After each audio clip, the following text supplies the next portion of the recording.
Pergunta 228. Conservam os espíritos algumas paixões humanas? Pergunta quente.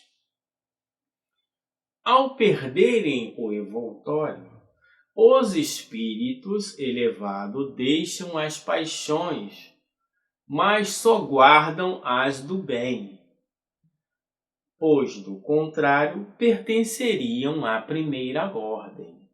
Mas os espíritos inferiores as conservam. Então, vamos lá. Primeiro, os espíritos elevados. O que são espíritos elevados? Quando Kardec pega a escala espírita e divide em duas ordens: inferiores e elevados. Inferiores, terceira ordem, bons espíritos e puros. Então, essa também é uma forma de classificação de Kardec. Muito bem.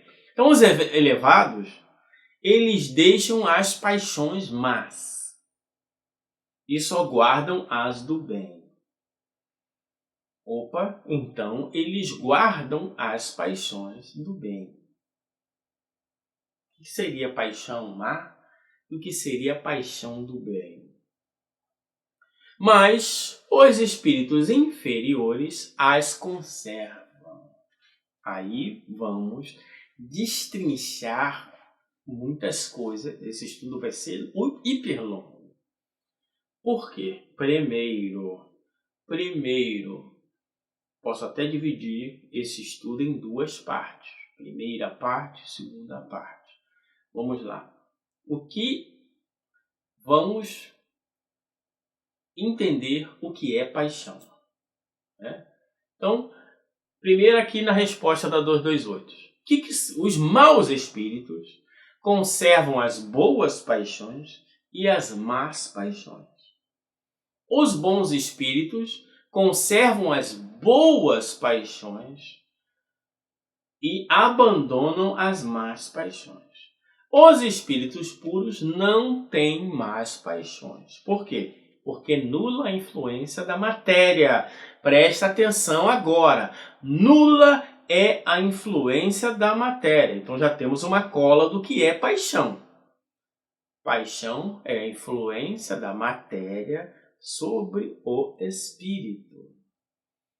O que seriam paixões más? Então eu vou entrar aqui agora numa questão.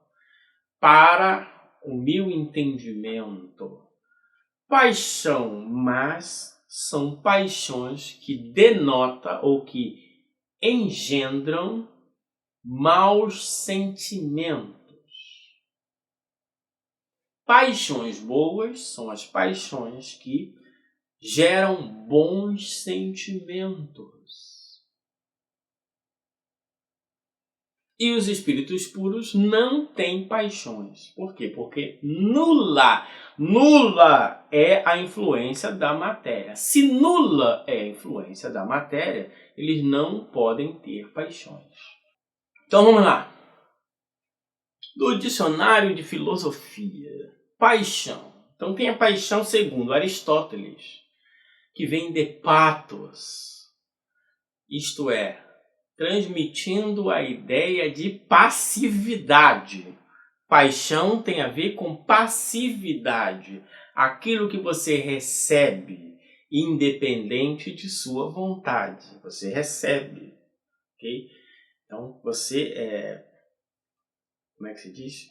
Você sofre. Sofrer, isto é, receber. Sofrer não necessariamente é ruim. Sofrer é algo que incide, tem a ver com as percepções, com as sensações. Nós vamos ver mais na frente. Muito bem. Então, essa é a questão da paixão.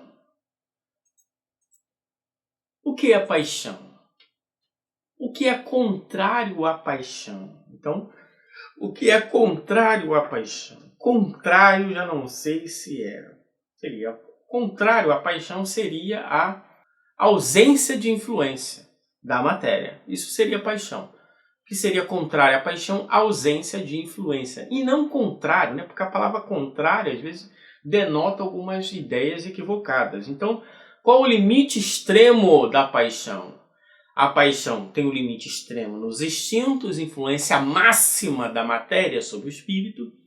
E o outro limite extremo seria o espírito puro, nula influência da matéria. Então, não é que é contrário, e sim limites extremos. O limite mais extremo, instinto. O limite mais extremo, do outro lado, nula influência da matéria.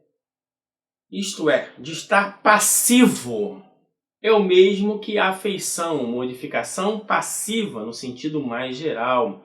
O mesmo que emoção, sentimento. Esses sentimentos são efeitos da paixão. Pelo menos no entendimento da doutrina espírita. Tá? Os sentimentos é um efeito da paixão. A paixão é uma ação da matéria por sobre o espírito, que podem ter consequências morais ou não. Então, para Aristóteles, que tem a ideia da paixão, né? A ação que se sofre, a ideia de passividade, por exemplo, ser cortado, ser queimado, que é o oposto à ação para Aristóteles. Nós vamos chegar lá. Para Descartes, as paixões são estados afetivos excitados na alma. Tem um pouco mais a ver com a doutrina espírita nesse sentido. Os dois têm a ver com a doutrina espírita, tá? Para o romantismo, a noção de paixão se adquire com o sentido de desejo, de exaltação. Então a gente vê que, através dos milênios, várias pessoas tentaram definir paixão. E a doutrina espírita também traz as suas informações.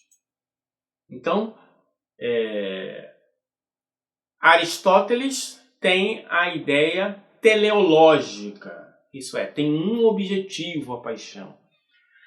Descartes tem uma visão mecanicista da paixão. Os estoicos tinham uma definição de que a paixão é uma doença da alma. Nem um, nem o outro, nem o outro. Talvez um pouco de um pouco do outro, um pouco do outro. Nós vamos entender isso. Por isso que temos que tomar cuidado ao estudar a filosofia espírita, porque ela é uma filosofia e não o desenvolvimento de outras filosofias. Ela nasce dos fenômenos naturais, a interpretação dos fenômenos naturais. O vídeo nosso, Os Espiritismos. Ok? Então, olha o que La Rochefoucauld disse. Se resistimos às nossas paixões, é mais pela fraqueza delas do que pela nossa força. Está dizendo o quê? Que as paixões são tão fortes que, na verdade, quando a gente resiste é porque elas estão enfraquecidas e nós conseguimos resistir do ponto de vista materialista dele. Para resistir à paixão seria preciso pelo menos querer resistir. Nós vamos entender isso também mais para frente. Ok? O que é paixão, como resistir a uma paixão. Kant diz, a paixão é a inclinação que impede a razão. Olha que coisa interessante, a paixão é uma inclinação para Kant, que impede a razão de compará-la com as outras inclinações e assim de fazer uma escolha entre elas. Por isso, a paixão exclui o domínio de si mesmo, impede ou impossibilita que a vontade se determine como base em princípios. Então, para ele aqui é uma inclinação, uma potência que se manifesta e atrapalha o ser. Vamos ver isso mais para frente, né? A paixão tem a capacidade de dominar toda a conduta do homem, de apoderar-se de sua personalidade, ao contrário da emoção. Veja que aqui ele faz uma separação da paixão com a emoção, enquanto que outros, paixão é emoção. Então a gente vê que tem vários pensadores com as suas ideias, mas vamos ficar com a doutrina espírita. Então, o que seria a paixão segundo a doutrina espírita? Influência da matéria sobre o espírito. Então, essa paixão pode vir de estímulos externos, por exemplo, do corpo, como Aristóteles citou lá, cortar a mão, queimar, um toque, um carinho. Esse estímulo material sai do corpo físico, passa pelo perispírito, chega ao espírito. O espírito, essa impressão chega no espírito, gera nele um pensamento. Esse pensamento manipula os fluidos esses fluidos geram um sentimento. Por exemplo, vamos pegar aqui meu braço, passar a mão. Imagine o seguinte, uma pessoa desavisada, vou tirar meu braço, uma pessoa desavisada, um homem que está com o braço. Uma mulher passa a mão carinhosamente no seu braço. Isso gera nele um pensamento.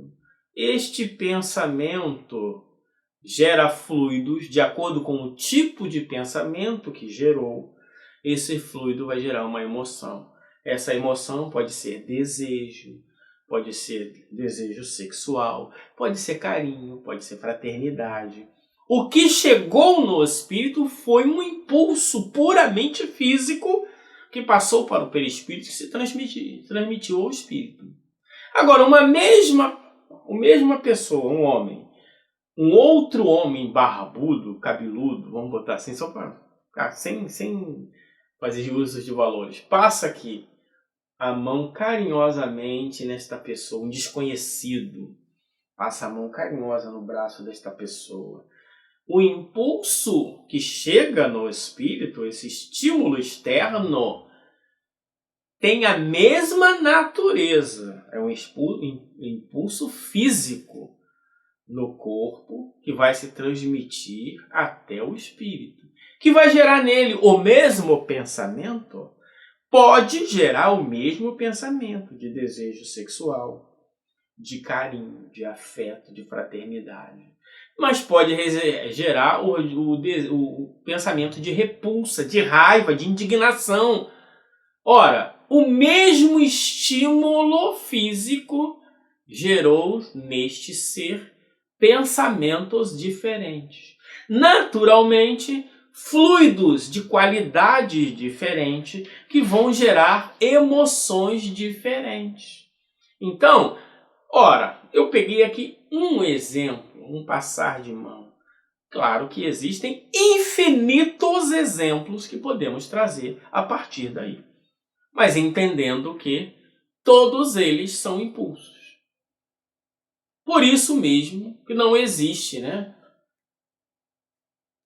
toque, um toque hétero, um toque homo, um toque intra, um toque... Não, toque é toque. Agora, no ser, o ser, ele vai gerar pensamentos com relação a essa paixão. E essa paixão vai gerar outros fluidos que vai gerar uma outra paixão. Então, são os estímulos externos. Com a morte do corpo, esses estímulos já não vêm mais do corpo, vêm apenas do perispírito, das suas sensações e das suas percepções. Como os espíritos continuam a pensar, a desejar coisas, eles podem conservar, vamos dizer assim, os fluidos característicos de espírito de terceira ordem que vão impactar no espírito, gerando más paixões. Para mim, más paixões entendo como paixões que trazem maus sentimentos. Por exemplo, o desejo de comer. Ora, o espírito não tem mais o corpo, ele não tem mais a necessidade de comer, mas ele tem o desejo. De onde vem esse desejo? Não é um estímulo externo, porque ele não tem mais o corpo. Então, de onde partiu isso? De um estímulo interno, do próprio pensamento do espírito. O espírito pensa e ele desejou. O desejo é um pensamento de algo que pode realizar-se ou não. Como ele constantemente tem esses pensamentos, a qualidade dos seus fluidos já são de qualidades ruins. Esses fluidos impactam moralmente no espírito. Por isso que eles conservam as más paixões. São sensações e sentimentos que geram maus emoções ruins. Os bons espíritos já têm os seus fluidos de uma qualidade melhor, não têm esses desejos materiais, naturalmente só terão os bons sentimentos, os bons desejos. Ora, esses bons desejos, esses bons pensamentos vão gerar bons fluidos que vão gerar bons sentimentos. São as boas paixões. E o espírito puro? Os espíritos puros enxergam a natureza de outra forma, porque eles têm um outro sentido. Então, eles estão na plenitude, nula influência da matéria. Então, paixão tem a ver com influência da matéria sobre o espírito. Tem as más paixões que geram maus pensamentos. Tem as boas paixões que geram bons pensamentos. E tem a ausência de influência da matéria sobre o espírito, que nós chamamos de espíritos puros.